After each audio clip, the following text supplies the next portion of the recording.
All right, let's go. It is time for the King of Cannons, episode number 2.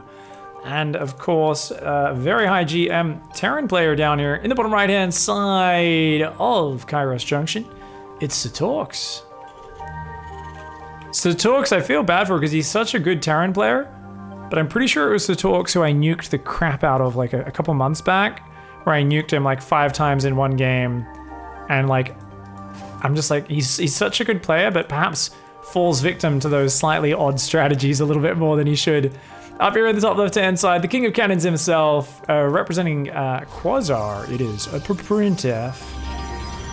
Of course, guys, if we get exclamation mark minute micro in chat, one word. Printf show Minute Micro is one of my favorite educational shows in StarCraft. Look at Satorx, he pre-pulls like 6 SCVs.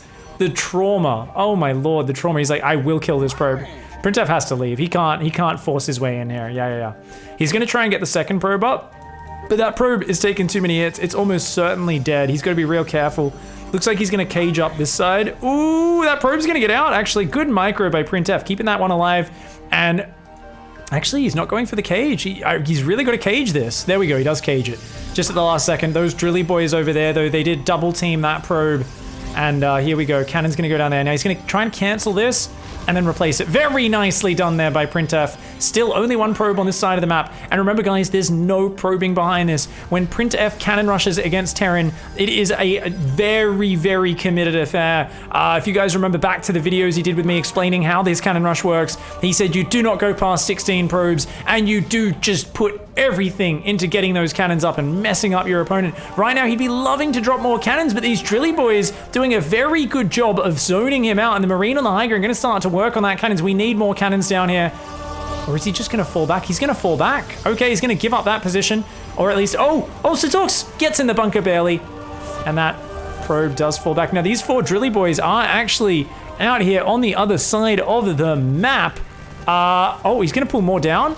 He's going to try and break it. Oh, Satorx, is he going to be able to break it? This is an ambitious move. I don't think he's pulled enough drilly boys. If he pulled the rest, he would have been able to do this, but he's only pulled 6. This cannon, though, getting very dangerously low. A Zealot's almost out. That probe, oh, the cannon focus fire from printf takes out one of the cannons. This probe's somehow still alive. It has regenerated his shields like 6 different times. This chat of a Zealot needs to get out. He needs to get out. The Zealot, is he going to get out? Yes, he does. Oh, the probe goes down. One more cannon drops. Good micro here by Satorx. I told you guys he's a very good GM Terran player. The Zealot gets one more Marine. Can he get another? Not quite. That cannon finishes and focus fires, though. Does take out them.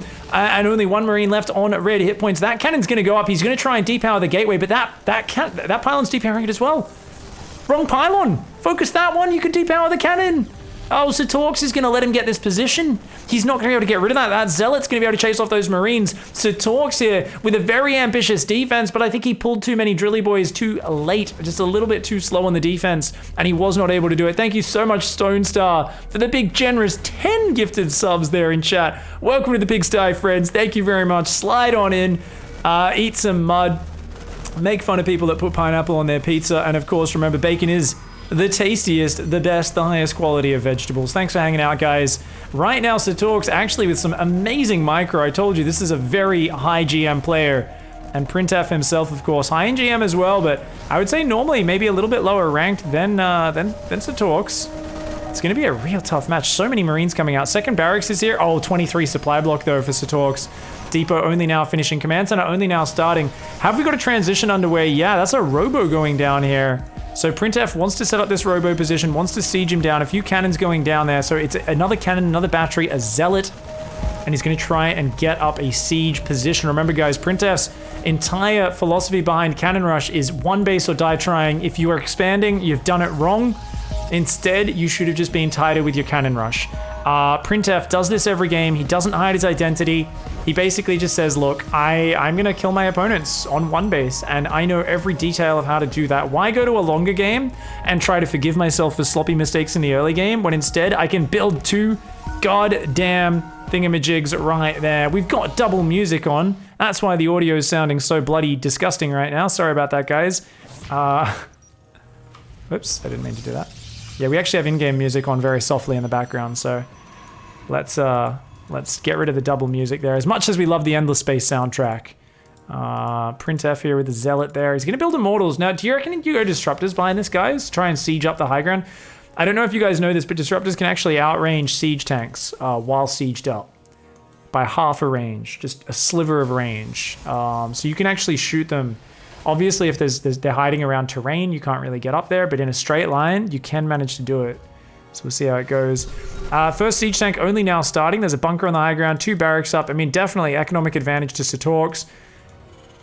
Doesn't really have anything to take care of the Prism and the Immortals, though. We're going to have 2 Immortals and a Warp Prism very soon. I wonder if we're going to see mass shield battery or just more focus on the continual production. He can also move over here and start taking out the starport. That factory very exposed right now. And yeah, I don't know. He's going to even use the Zealot for bonus damage. I kind of like that. That's very cute. That starport, if he can get rid of that before the Viking's out, that's huge. Satorks needs the Viking. A single Viking shuts this Prism's maneuverability down. Oh, printf gonna dive on top of that bunker. Satorks focus fires the bunker there, but printf does get out of range, takes out the bunker.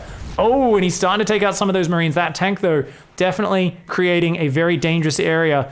If this Viking gets out, printf's in huge trouble. Oh, he dives on the tank before the Viking can protect it. Nicely done. Takes out the siege tank and gets out of dodge. There's now 4 Immortals out on this map. Nothing that shoots up except the cannons for printf, but does it matter?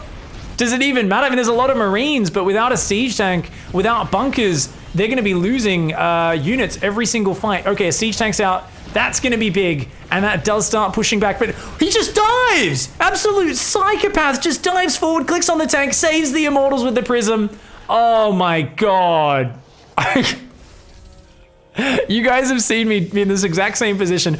I lose the Immortals and the Prism every time I go for that move. It's never worth it. printf, a better Cannon Rush Immortal player than I am, that's for sure. It looks like the Prism's gonna go down. 1 Immortal falls, but printf might have just broken through 3 Immortals here. Those Vikings have to land. They have to add their firepower to this. Their anti-armor damage is big. Another Immortal falls. Both sides trading out here. I mean, Satorks maintains high ground. He's got the Vikings. He's gonna have another siege tank out. Shield batteries coming in, but I mean, this looks bad for printf. Unfortunately, his Immortals keep getting trapped in this little robotics cage. This guy just cramped in between these 2 big robos. To be fair, if you're an Immortal, this is the equivalent of having your head stuffed between 2 big, gigantic boobies. It's comfortable, it feels nurturing, it's the place you want to be. Unfortunately, the War Prism says, oi, get to the front lines, picks him up, ferries him to the front. Vikings there, having a bit of spotting. The siege tank gonna start to shell down. 1 battery gonna go down before it's able to do anything. These Immortals like, okay, we've got to go, we got to go, we got to go. They're going to dive up that ramp, but oh man, 1 Immortal already goes down. I think Satorks has held it. I think he's held it, guys. Yeah, the Prism goes down. The Marines say get cucked. The Vikings should land to help finish this off, but hey, they don't even need to. The Marines are going to do it. And the Liberator's going to go counter pressure. printf's dead. Damn, he sent me a loss. He sent me a loss. I love you so much, printf. I was like, how is he going to bring this game back? But printf, the master of hype, a man who has a large amount of humbleness. That's right. Unlike most StarCraft players, doesn't have that gigantic ego. I love it. Thank you, printf. I was like, wow, in Florencio Files, the ratio is like 1 loss for 20 wins. So far, we're 1-to-1 win to loss here. Hot damn. printf, thank you very much for sending that replay in. GG, well played. A beautiful and surprising turn of events there with episode 2 of King of the Cannons. We'll see you guys next week. Don't forget to like and subscribe. Awkward outros.